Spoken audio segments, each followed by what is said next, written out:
अस्सलाम वालेकुम। उम्मीद है आप सब खैरियत से होंगे।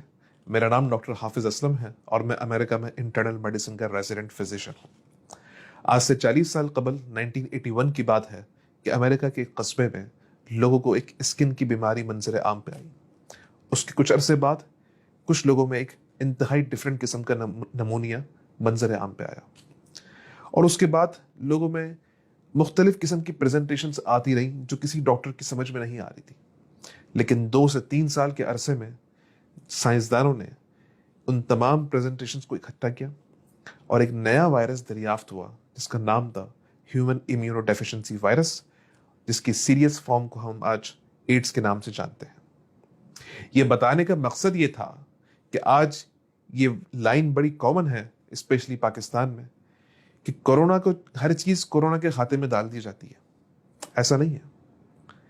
अगर किसी को अंडरलाइन कोई बीमारी मौजूद है, जैसे किसी को एज्मा है, किसी को हार्ट का मसला है, किसी को कोई और मसला है, अगर ये वायरस आपको इन्फेक्ट करेगा तो वो जो तमाम पुराने मसले हैं वो एग्जासर्बेट हो जाते हैं। बज़ाहिर तो ये लग रहा होता है कि यार ये तो मुझे वही हार्ट का मसला हुआ जो पहले भी हुआ था। नहीं, आपका जो पीछे कॉज है वो अब कोरोना वायरस है और जब तक कॉज ट्रीट नहीं होगा, आप प्रेजेंटेशन चाहे कुछ भी कर लें, वो ट्रीटमेंट नहीं हो पाएगी।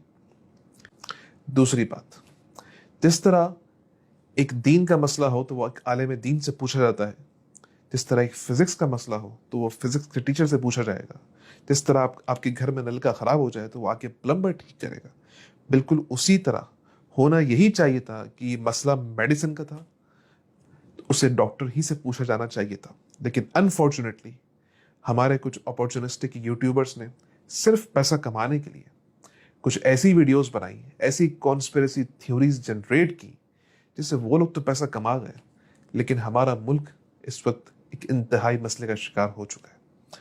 इस वक्त पॉजिटिव केसेस का जो रेशो है पाकिस्तान में वो अराउंड 20% पर आ चुका है, तो दुनिया के बड़े बड़े ममालिक से ज़्यादा है इस वक्त हाल ये है कि कराची, फैसलाबाद, लाहौर तमाम प्राइवेट हॉस्पिटल्स फिल हो चुके हैं। देखिए, वेंटिलेटर तो वैसे भी नहीं मिलना, वो तो जो है वो सियासी असर और रसूख या बाअसर लोग जो हैं उनको मिल जाता है। आम लोगों के लिए एक आम सा हॉस्पिटल का बेड जो है उसकी कीमत इस वक्त जो है वो 1 लाख रुपए है पर डे के हिसाब से। अब ये आपने डिसाइड करना है कि आपने क्या उन चीज़ों पर अमल करना है जो हम 3 महीने से कह रहे हैं, या 1 लाख रुपए पर डे के हिसाब से अफोर्ड करना है। वो दो चीज़ें क्या हैं जो हम 3 महीने से कह रहे हैं। आपने देखा होगा कि दुनिया भर में इस वक्त हज़ारों लाखों की तादाद में हेल्थ केयर वर्कर्स हॉस्पिटल में काम कर रहे हैं फ्रंट लाइन के तौर पे, और अल्लाह के करम से वो बचे हुए हैं। दुनियावी ज़राए देखें अगर आप, तो वो दो चीज़ें हैं, एक सर्जिकल मास्क पहनना और एक 6 फीट या 2 मीटर की सोशल डिस्टेंसिंग मेंटेन रखना। जैसे मैंने बात की उन यूट्यूबर्स की, एक कॉन्स्पिरेसी थ्योरी जनरेट की गई कि WHO हज़ारों डॉलर देता है अगर आप कोरोना से पॉजिटिव आए हॉस्पिटल को, और अगर खुदा न खास्ता इंतकाल हो जाए किसी का तो $1 मिलियन के हिसाब से हॉस्पिटल को प्रोवाइड किया जाता है। आइए इस पे कुछ रियलिटी, इसकी जो रियलिटी वो जरा देखते हैं।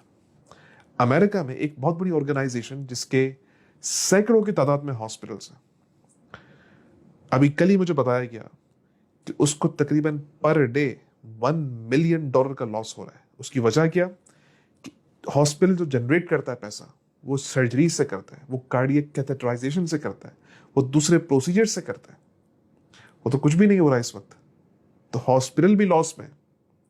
दूसरी बात, पंजाब में इस वक्त जो सैलरी मिली है वो कट लगा के मिली है, वो कम हुई है। तो कौन पैसा कमा रहा है भाई? कहां से आप ये लेके आ गए कि पैसा कमा रहा है? WHO तो खुद कंगाल हो चुका है, अमेरिका उसकी फंडिंग खत्म कर चुका। तो जरा सोचें कि आप क्या फैला रहे हैं। देखिए, इन कॉन्स्पिरेसी थ्योरीज से कोरोना वायरस का तो कुछ भी नहीं जा रहा, जाना अवाम का है और उस मुल्क का है।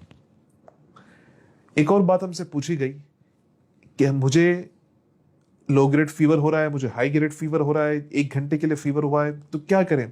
देखिए, फी जमाना, अगर किसी को चाहे वो लो ग्रेड का फीवर हो, चाहे वो हाई ग्रेड का हो, चाहे वो 1 घंटे ही का फीवर क्यों ना हो, इस वक्त वो कोरोना वायरस है, अनटिल और अनलेस प्रूवन अदरवाइज। फीवर के साथ साथ अगर किसी को कोई शॉर्टनेस ऑफ ब्रेथ हो रही है, यानी सांस लेने में तकलीफ, किसी को चेस्ट पेन हो रहा है, सीने में तकलीफ, किसी को लॉस ऑफ टेस्ट या स्मेल है यानी सूंघने और चखने की सलाहियत का खात्मा, या किसी को ऑल्टर्ड मेंटल स्टेटस हो रहा है। इसका मतलब ये कि आप किसी मरीज को देख रहे हैं कि यार उसका वो दिमागी तवाजुन कल तक सही था, आज खराब हो रहा है। तो ये सारी निशानियां कोरोना वायरस की हैं।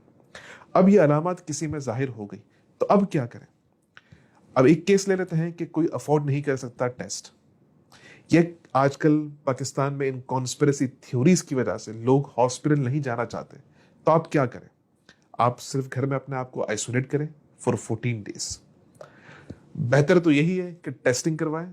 अगर अफोर्डेबिलिटी नहीं है और अगर आप नहीं करवाना चाहते तो ये आपका पूरा पूरा राइट है, आप घर में 14 डेज के लिए अपने आप को आइसोलेट कर लें। अच्छा, घर में जब आप अपने आप को आइसोलेट करेंगे तो ये 5 काम आपने करने हैं। एक, कि अगर आपको कोई फीवर है या किसी और तरह का सिम्टम है तो आपने पैराडोल खानी है। दूसरा, अपने प्राइमरी केयर फिजिशियन से बराह रास्त डेली बेसिस पे कांटेक्ट में रहना है और उसे अपनी सिम्टम्स बताते रहना है। तीसरा, आपको फ्रीक्वेंट हैंड वॉशिंग करनी है। चौथा, जब आप अपने किसी फैमिली मेंबर से कांटेक्ट में आएंगे तो खुद भी मास्क पहनना है और फैमिली मेंबर को भी मास्क पहनना जरूरी है। पांचवी चीज, अपने आप को डेली बेसिस पे इन 3 चीजों के लिए इवेल्युएट जरूर करना है। वो 3 बुनियादी चीजें क्या है? अगर क्या आपको शॉर्टनेस ऑफ ब्रेथ हो रही है यानी सांस लेने में तकलीफ, क्या आपको चेस्ट पेन हो रहा है, या क्या आपको ऑल्टर्ड मेंटल स्टेटस हो रहा है यानी दिमागी तवाजुन में कोई मसला। अगर इन 3 चीजों में से कोई एक चीज भी पॉजिटिव आ रही है तो बगैर किसी तावील के आप फौरन इमरजेंसी भागे और वहां जाके अपना चेकअप करवाएं। अगर ये तीनों चीजें नहीं आ रही तो आप 10 दिन तक घर में रहें और उसके बाद रीवैल्यूएट करें अपने आप को कि आपको अगर 3 दिन तक कोई भी सिम्टम नहीं हुआ तो आप घर से बाहर जा सकते हैं मास्क पहन के और सोशल डिस्टेंसिंग करके। एक बात आजकल टेस्टिंग की जा रही है कि टेस्ट हर किसी का पॉजिटिव आ रहा है, या जिसको अलामात हैं उसका भी नेगेटिव आ रहा है, या वो लोग जो कोरोना वायरस से सेहतियाब हो चुके हैं उनका फिर से पॉजिटिव आ रहा है। तो देखें, ये बीमारी अभी इवॉल्व हो रही है, इसकी टेस्टिंग किट्स भी नई है, उनमें बहुत सारे मसले मसाइल मौजूद हैं। अगर किसी को ये अलामात कोरोना वायरस की आ चुकी हैं जैसे हमने अभी स्टार्टिंग में बताया, और अगर टेस्ट नेगेटिव भी आया तो इररिस्पेक्टिव आपने घर में 14 डेज के लिए अपने आप को आइसोलेट करना है। दूसरी बात कि भाई टेस्ट पॉजिटिव आ गया, हमें तो कोरोना वायरस हो गया था लेकिन फिर भी टेस्ट पॉजिटिव आ रहा है, तो देखिए सिंपल सा आंसर इसका ये है कि हमारे पास जो पीसीआर टेस्टिंग किट्स मौजूद हैं वो एक वायरस का खोल होता है और एक वायरस फ्रेगमेंट्स की फॉर्म में मौजूद होता है। देखिए 2 चीजें होती हैं बॉडी में, या तो बॉडी वायरस को मार देती है या वायरस बॉडी को मारता है। अगर बॉडी वायरस को मारेगी तो वायरस के टुकड़े टुकड़े कर देती है। तो जो इस वक्त पीसीआर टेस्टिंग किट्स मौजूद हैं वो उन टुकड़ों में और एक पूरे वायरस में वो डिफरेंशिएट नहीं कर पाती। इस वजह से वो लोग जो कोरोना वायरस से सेहतियाब हो चुके हैं उनमें भी पॉजिटिव टेस्टिंग आ रही होती। तो इसमें घबराने की जरूरत नहीं है। एक बार आपको इन्फेक्शन हो गया तो री इन्फेक्शन के चांसेस इंतहाई कम है अब तक के डेटा के हिसाब से। एक सवाल हमसे ये पूछा गया कि कितने अरसे में अगर आप एक्सपोज हुए तो कितने अरसे बाद आपको टेस्ट करवाना है, तो उसका जवाब ये है कि 2 से 3 दिन बाद। एक बात ये पूछी गई कि इसका ट्रांसमिशन रेट क्या है, तो इसका ट्रांसमिशन रेट 5 to 10% है, यानी किसी महफिल में अगर एक कोरोना वायरस का पॉजिटिव पेशेंट या एसिम्प्टोमेटिक कैरियर मौजूद हो तो वहां पे अगर 100 लोग मौजूद हों तो उसमें से 5 से 10 लोगों को कोरोना वायरस होने का खदशा है। एक सवाल ये पूछा गया कि पेट के कीड़े मारने की एक मशहूर दवाई आइवरमेक्टिन क्या ये ले सकते हैं? देखिए, लेबोरेटरी के अंदर जो टेस्ट किया गया तो ये दवाई इफेक्टिव थी, लेकिन कोई भी ऐसा डाटा मौजूद नहीं है कि आउट पेशेंट सेटिंग में ये दवाई हम किसी को प्रेस्क्राइब कर सकते हैं। ये अंडर द ट्रायल मेडिकेशन है, इसका मतलब ये कि इसे सिर्फ और सिर्फ हॉस्पिटल के अंदर दे सकते हैं।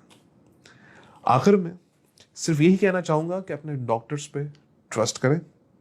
कोई पैसा नहीं बना रहा, कोई पैसा कमा नहीं रहा इस पे।